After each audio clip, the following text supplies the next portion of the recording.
मैं अपने पार्टी का और इस देश के माननीय प्रधानमंत्री जी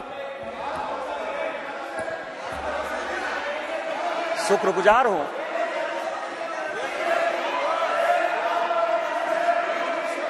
कि इस ऐतिहासिक बिल पर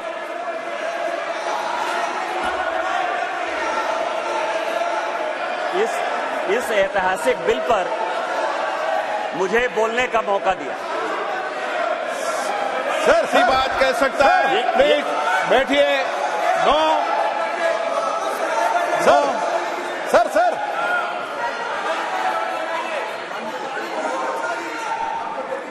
माननीय अध्यक्ष जी, मैं अधीर रंजन जी को इतना पूछना चाहता हूं, क्या महिलाओं की चिंता सिर्फ महिलाएं ही करेगी, पुरुष नहीं कर सकते हैं? किस प्रकार के समाज की आप रचना चाहते हैं भाई? महिलाओं की चिंता, महिलाओं का हित, महिलाओं से आगे बढ़कर भाइयों ने सोचना चाहिए।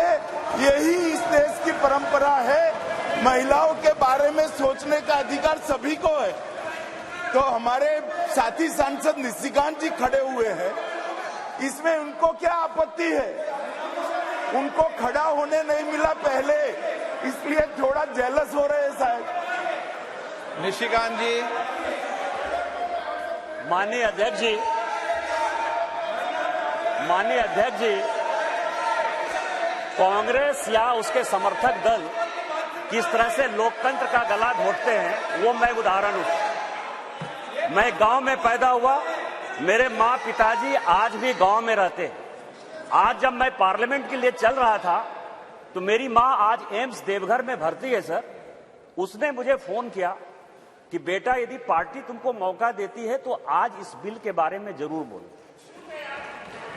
और इसीलिए कहा उसने कि जो महिला है सर, आज यदि सारे पुरुष यहां मौजूद हैं तो उसका कारण महिला है। यदि महिला नहीं होती तो पुरुष का कोई एग्जिस्टेंस नहीं होता।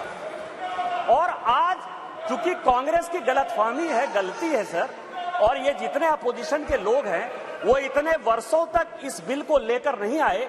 हमारे माननीय प्रधानमंत्री जी ने ये नैतिक साहस दिखाया, हमारी पार्टी ने ये नैतिक साहस दिखाया। आज हम बिल लेकर आए हैं कि इनके पेट में दर्द हो रहा है सर। हम बरसों से सुनते रहे सर कि जननी जन्मभूमिश्च स्वर्गादपि गरीयसी, यत्र नार्यस्तु पूज्यन्ते रमन्ते तत्र देवता। लेकिन क्या हुआ? इस देश में महिलाएं स्कूल एजुकेशन के लिए परेशान थी। जब तक माननीय अटल बिहारी वाजपेयी जी की सरकार नहीं आई, सर्व शिक्षा अभियान इस देश में नहीं आया, महिलाओं का जो है शिक्षा का लेवल नहीं बढ़ पाया सर। महिलाएं यदि बच्चियां स्कूल जाती थी तो उनको जो है खाना बनाकर जाना पड़ता था सर। और इसको जब हमारे प्रधानमंत्री जी ने देखा तो मिड डे मील स्कीम जब तक कि सरकारी स्कूलों में लागू नहीं हुआ तब तक महिलाओं की संख्या, बच्चियों की संख्या नहीं बढ़ी सर। और उसके बाद जो सबसे बड़ा प्रॉब्लम था, इस देश के प्रधानमंत्री ने जो सबसे बड़ी बात की कि उनको सम्मान दिया सर।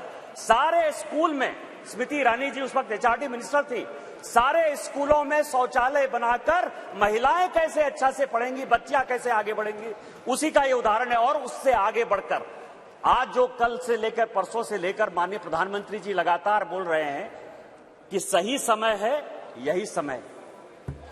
और इसी समय पर आज ये ऐतिहासिक सेशन बुलाकर माननीय प्रधानमंत्री जी ने महिलाओं को जो सम्मान देने का काम किया, उसके लिए हम भारतीय जनता पार्टी के कार्यकर्ता गौरवान्वित हैं। और हम उनका जो है आदर और नमन करते हैं कि उन्होंने महिलाओं को आरक्षण देने का फैसला किया। सर मैं पढ़ रहा था, काफी बातें कही, मैं केवल 2-3 चीजें बताना चाहता हूं, फिर अपने विषय पर आऊंगा सर। ये देश इस संविधान से चलता है और इसका आर्टिकल 82, मनीष तिवारी जी यहां बैठे हुए हैं, कल से लगातार वो संविधान की बात कर रहे हैं। अभी सोनिया जी ने भी बोलते हुए बातें कही कि अभी क्यों नहीं लागू कर दिया, कब से लागू कर देंगे। ये देश संविधान से चलता है। मैं आर्टिकल 243D और आर्टिकल 243T, जिसके लिए कि उन्होंने बड़ा अपने आप को गौरवान्वित महसूस किया कि हमने पंचायत में जो है महिला रिजर्वेशन लागू किया, बड़ा अच्छा किया। लेकिन ये आर्टिकल में 243 डी और 243 टी हमने तो नहीं दिया। आप दोनों को पढ़ लीजिए, 243 डी और टी क्या पंचायत में किस तरह से रिजर्वेशन होगा और म्युनिसिपल कॉर्पोरेशन में किस तरह से रिजर्वेशन होगा। आपने उसके लिए कभी ओबीसी की बात तो नहीं की। यदि इस आर्टिकल में यदि आपने डाला होता ओबीसी की बात, तो आप जब करिए बहुत अच्छा, इतने वर्षों से आपको नहीं दिखाई दिया। उसी तरह से 1947 से लेकर 49 तक ये पूरा संविधान सभा चलता रहा। परसों से यही भाषण सुन रहे हैं सर। इस कॉन्स्टिट्यूएंट असेंबली से लेकर 1952 से लेकर आज तक चुनाव हुआ, कभी किसी ने राज्यसभा में रिजर्वेशन की बात नहीं की, विधान परिषद में बात नहीं की। आज भी राज्यसभा में शेड्यूल कास्ट और शेड्यूल ट्राइब को रिजर्वेशन नहीं है, विधान परिषद में शेड्यूल कास्ट शेड्यूल ट्राइब को रिजर्वेशन नहीं है। आप कौन सी नई बात केवल पॉलिटिकल एंगल के लिए ले आते हैं? आपने जब नहीं किया, जब तक आज तक जो है भारत के संविधान में यह कहा गया कि राज्यसभा में कोई रिजर्वेशन नहीं होगा, विधान परिषद में कोई रिजर्वेशन नहीं होगा, और जब माननीय प्रधानमंत्री जी और भारतीय जनता पार्टी इस बिल को लाती है तो आप कहते हैं राज्यसभा में रिजर्वेशन नहीं है, विधान परिषद में रिजर्वेशन नहीं है। आप पंचायत में कहिए कि कोई ओबीसी को रिजर्वेशन नहीं होगा, चाहे म्युनिसिपल कॉर्पोरेशन में कोई ओबीसी को रिजर्वेशन नहीं होगा। और आर्टिकल 82 है सर, जो एडजस्टमेंट ऑफ ईच सेंसस की बात कर रही है और सीट बढ़ाने की बात, सब पढ़ लीजिएगा इस आर्टिकल को। इसमें कहा गया है कि 2026 तक सभी चीजों को हमने फ्रीज कर दिया है। आप अनकॉन्स्टिट्यूशनल काम करना चाहते हैं, आप उसके ऊपर जो है कहते हैं कि 2024 से लागू कर दीजिए, तुरंत सुप्रीम कोर्ट में जाएगा और सुप्रीम कोर्ट में तुरंत वो स्टक डाउन हो जाएगा। क्या आप चाहते हैं कि महिलाओं को रिजर्वेशन नहीं दें? और जिस तरह से आप केवल राजनीति के माध्यम से इस महिला रिजर्वेशन को लॉलीपॉप बनाते रहे, घुमाते रहे, वही भारतीय जनता पार्टी करे। हमारे प्रधानमंत्री जी हैं जो कहते हैं कि जिसकी मैं शुरुआत करता हूं उसका अंत भी करता हूं।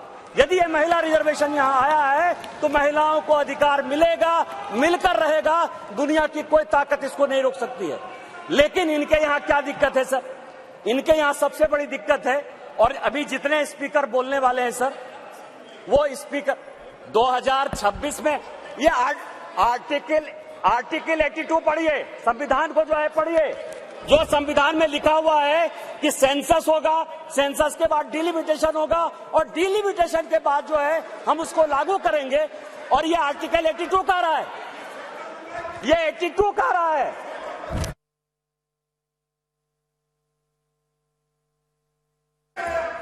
सर पूरे देश दुनिया में कोरोना के कारण लोग मरे, माननीय प्रधानमंत्री जी के कारण आज 140 करोड़ लोग बच गए। इस पार्लियामेंट को चलाने में आप जैसे लोगों को क्या समस्या होगी सर? लोकसभा, राज्यसभा, लॉबी, सभी जगह सांसद बैठकर कानून पास करते रहे। भाई मरता था तो भाई का लाश जलाने के लिए कोई नहीं जाता था, पिता मरते थे तो पिता का लाश जलाने के लिए बेटा नहीं जाता था। उस कोरोना से बचकर हम आए हैं 2 साल के बाद। आप कहते हो आपने क्यों नहीं कराया, आपने क्यों नहीं कराया?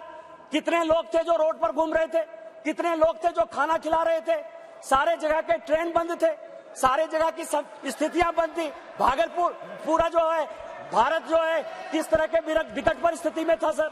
माननीय प्रधानमंत्री जी 140 करोड़ लोगों को बचा के लाए हैं, और सेंसस जो संवैधानिक चीज है उसको जब हम लागू करेंगे तो ये लागू होगा। आज आप कह रहे हो क्यों नहीं लागू किए? देश में फिर से ये गलत तरह का माहौल पैदा करने की कोशिश कर रहे हैं सर। 2020 और 21 के माहौल के बाद, कोरोना के बाद कैसे सेंसस लागू हो सकता था, कैसे सेंसस हो सकता था? और माननीय गृह मंत्री जी बैठे हैं, हमेशा कहते हैं कि मैं कोई गैर संवैधानिक काम नहीं करूंगा, कोई असंवैधानिक काम नहीं करूंगा। यदि सेंसस होना है तो उसका भी डेट घोषित होगा, सेंसस होगा, डिलिमिटेशन होगा और महिलाओं को रिजर्वेशन मिलेगा। यही तो इस बिल में है 334 से, जिसके बारे में कि माननीय कानून मंत्री जी कह रहे थे सर। लेकिन क्या समस्या है कि ये अपने जो 26 पार्टियों का एक जो घमंडिया गठबंधन बनाया है सर, इंडी अलायंस, उसके सारे नेताओं का मैं भाषण पढ़ रहा था। आज सोनिया जी जब बोल रही थी तो मुझे लग रहा था कि वो राजनीति से ऊपर उठकर बोलेंगे, क्योंकि वो अपोजिशन की आवाज थी। मैं उनका सम्मान करता हूं सर।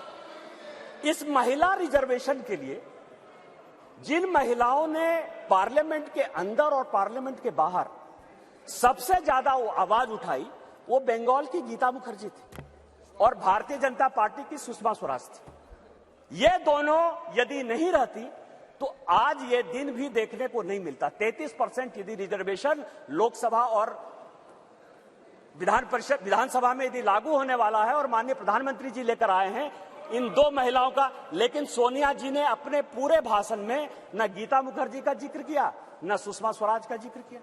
यह किस तरह की राजनीति है? अपना क्रेडिट लेना चाहती हैं कि हमारा बिल है। ये बिल आपका नहीं है, आप जो बिल लेकर आए वो गलत बिल है और यदि इसके लिए किसी ने आंदोलन किया तो वो गीता मुखर्जी है, वो सुषमा स्वराज है। आपने ये नहीं बोलकर इस महिला बिल में भी राजनीति करने की कोशिश की और आज का पूरा क्रेडिट जो जीता वो सिकंदर, जो गोल मारता है, यहाँ बंगाल के लोग बैठे हुए हैं, जो गोल मारता है उसी के नाम से गोल मारा जाता है। माननीय प्रधानमंत्री जी गोल मारने को तैयार हैं। ये भारतीय जनता पार्टी का बिल है और ये माननीय प्रधानमंत्री जी का बिल है, आपको ये मानना पड़ेगा। दूसरा सवाल है कि इनके जो अपोजिशन के लोग हैं सर, जो 26 पार्टियों का इंडी गठबंधन बना है, इसमें आप समझिए इनकी भावना कैसे है, महिलाओं के बारे में ये कैसा सोचते हैं। ये सोचते हैं, अब नहीं रहे, इसी सदन के सदस्य थे, राज्यसभा के भी सदस्य थे, इनके पार्टी के बड़े नेता थे अपोजिशन के, वो कहते हैं कि परकटी महिलाएं आ जाएंगी। क्या महिलाओं के लिए इस तरह की बातें होनी चाहिए?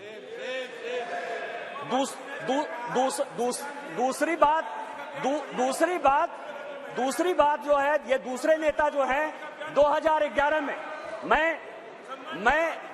मैं अध्यक्ष जी आपको दो कहानी बताना चाहता हूं और ये वर्षों से मेरे मन में था। इस पार्लियामेंट में 2 बार संजोग से मैं 2009 में सांसद बनकर आया, अनुराग ठाकुर जी से लेकर राजनाथ जी सबों के साथ काम करने का मौका मिला सर। 2011 और 2013 में 2 भयंकर घटना हुई इसी वेल में। 2011 में जब 2010 में यह बिल पास हो गया राज्यसभा में और जब यहां 2011 में जिसको कि ये लागू नहीं करना चाहते थे बिल लेकर आए और जब बिल उधर से इंट्रोड्यूस हो रहा था तो इन्हीं के सहयोगी दल के सांसदों को इसी कांग्रेस ने इसी बिल में पीटा सर। 2 बिल था, एक महिला रिजर्वेशन का 2011 में और 2013 में प्रमोशन इन रिजर्वेशन। और प्रमोशन इन रिजर्वेशन में मैं जब बात करूंगा तो ये पूरे के पूरे बेंच खड़े हो जाएंगे सर। यहीं वी नारायण स्वामी बिल को पेश कर रहे थे, समाजवादी पार्टी के यशवीर सिंह, शेड्यूल कास्ट थे सर, ये कहते अधिकार की बात, शेड्यूल कास्ट शेड्यूल ट्राइब की बात करते हैं सर। यही यशवीर सिंह यहां पार्लियामेंट में उस तरफ से गए, वी नारायण स्वामी का उन्होंने बिल खींच लिया। इस पार्लियामेंट में, इसी लोकसभा में सर, सबसे पहले बिल में यदि उसका कॉलर पकड़ने के लिए कोई आया तो यही मैडम श्रीमती सोनिया गांधी जी थे और नीरज शेखर वहां खड़े थे, मुलायम सिंह यादव बाहर थे और मैं वहां से कूद कर टेबल पर आया और मैंने कहा कि आप यहां की तानाशाह नहीं है, आप यहां की रानी नहीं है, इस बेल में आप मारपीट नहीं कर सकती हैं। और इनके जो इतने लेफ्टिनेंट थे बिलास मुतेबार से लेकर सबों ने उनको पीटा। ये दोनों घटनाएं जो है, चाहे महिला रिजर्वेशन का हो चाहे ये प्रमोशन इन रिजर्वेशन का हो, ये पार्लियामेंट है सर, सबको सत्य बोलना चाहिए। और मुलायम सिंह यादव ने कहा यदि बीजेपी नहीं होती तो आज के डेट में हमारे सांसद नहीं बचते। आपने तो सांसदों की हत्या करने की कोशिश की और उसी दल के साथ, उसी 26 दल के साथ ये आए हैं जिनका की मानसिकता ही नहीं है कि महिला को रिजर्वेशन मिले। चाहे वो राष्ट्रीय जनता दल है, चाहे वो समाजवादी पार्टी है, चाहे इनके सारे मुस्लिम एमपी है, चाहे कोई भी पॉलिटिकल पार्टी जो इनको सपोर्ट कर रही है सर, और उन्हीं के दबाव में ये कानून के विरोध में जाकर, इस संविधान के विरोध में जाकर, और उसके सारे उदाहरण है कि 96 से लेके आज तक क्यों नहीं लागू हुआ, उसी के कारण ये कभी ओबीसी रिजर्वेशन की बात करते हैं, कोटा विद इन कोटा की बात करते हैं, राज्यसभा में जो है उसको अधिकार देने की बात करते हैं, विधान परिषद में क्यों नहीं रिजर्वेशन दिया उसकी बात करते हैं, फिर वो बात करते हैं कि 2024 से क्यों नहीं लागू होगा। इनको सब कुछ पता है, ये देश संविधान से चलता है। हम एक गरीब परिवार के बेटे होकर इस पार्लियामेंट में आए हैं सर। जैसे मैंने बात कही कि मेरे माँ पिताजी आज भी गांव में रहते हैं, यदि बाबा साहब अंबेडकर का यह संविधान नहीं होता, भारतीय जनता पार्टी नहीं होती, उस दिन भी मैंने कहा कि आपने गांव नहीं देखा है, गरीबी नहीं देखा है, महिलाओं की स्थितियां नहीं देखी है। आपने जो जो कानून पास किए वो महिलाओं के खिलाफ है। यदि 498 आपने पास किया जिसका आप क्रेडिट लेना चाहते हैं, तो उसमें से पुरुष से ज्यादा महिलाएं ही जेल में बंद हैं। डॉरी के केस में जिस तरह से आपने बनाया, आज यदि आपने कई एक कानून ऐसे पास किए हैं जिसमें लोग महिलाओं को नौकरी देने के लिए तैयार नहीं होते हैं। आपने महिलाओं को रोकने का प्रयास किया, महिलाओं को बढ़ाने का प्रयास नहीं किया। और हम जो बिल लेकर आए हैं, जो माननीय प्रधानमंत्री जी के नेतृत्व में ये इतिहास रचने जा रहा है, और ये जो ऐतिहासिक पल है, और स्पीकर साहब आपके जीवन का जो ऐतिहासिक पल है कि उस कुर्सी पर आप विराजमान हैं, जिस पल में ये इतिहास बन रहा है वो केवल और केवल माननीय मोदी जी की देन है, भारतीय जनता पार्टी की देन है। हम संविधान सम्मत काम करते हैं।